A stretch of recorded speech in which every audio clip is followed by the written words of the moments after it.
Louis को जब दिखाई नहीं देता था तब वह क्या करता था और वह चीज़ों को कैसे पहचानता था? लुई को जब दिखाई नहीं देता था तब वह चीज़ों को उनकी खुशबू से जान लेता था। वह ज़्यादातर चीज़ों को पहचान उनकी आवाज़ों से करता था। रमेश की दिव्यांग होने से क्या कारण था? रमेश का दिव्यांग होने का कारण पोलियो था। रमेश को बचपन में पोलियो हो गया था। पोलियो के कारण उसकी एक टांग खराब हो गई थी। ब्रेल लिपि को पढ़ने में लिखने की विधि में क्या अंतर है और क्यों? ब्रेल लिपि में लिखते समय दाएं से बाएं लिखते हैं और पढ़ते समय बाएं से दाएं पढ़ते हैं, क्योंकि पढ़ते समय पेज पलट देते हैं तो जो दाएं तरफ लिखा होता है वह पेज पलटने पर बायां हो जाता है। दृष्टिबाधित लिखित ब्रेल लिपि की मदद से अपने विचारों को दूसरों तक पहुंचा सकते हैं तथा दूसरों के विचारों को जान सकते हैं।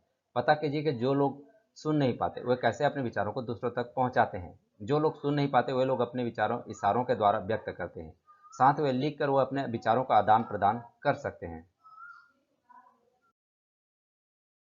तुम किस प्रकार दिव्यांग को सक्षम बनाने के लिए प्रेरित कर सकते हो? हम दिव्यांग को आवश्यकता अनुसार हम उसकी मदद कर सकते हैं, अर्थात दिव्यांग व्यक्ति को प्रोत्साहित करके तथा उसके कई काम सिखाकर उसे आत्मनिर्भर बनाकर उसे स्वतंत्र रूप से जीने के लिए प्रेरित कर सकते हैं। इस प्रकार हम दिव्यांग को सक्षम बनाने के लिए प्रेरित कर सकते हैं। दृष्टिबाधित दिव्यांग के अलावा और कौन कौन सी दिव्यांगता पाई जाती है, पता करें। वह अपने जीवन कैसे सरल बनाते हैं। दृष्टिबाधित दिव्यांगता के अलावा बहुत से दिव्यांगताएं जैसे मानसिक रूप से भी लोग थोड़ी सोचने समझने की परेशानी होती है, वे सरकार द्वारा चलाए जा रहे विभिन्न योजनाओं का लाभ लेकर अपने जीवन को सरल बना सकते हैं। पल्स पोलियो अभियान क्या है? पल्स पोलियो अभियान के तहत देश भर में 0 से 5 वर्ष तक के बच्चों को शासन द्वारा पोलियो की खुराक पिलाई जाती है। पोलियो बचपन में होने वाली एक प्रकार की बीमारी है। इससे बच्चों की टांगें टेढ़ी व या खराब हो जाती है। यह दवा प्रतिरोधक क्षमता को बढ़ाती है। ब्रेल लिपि से आप क्या समझते हैं?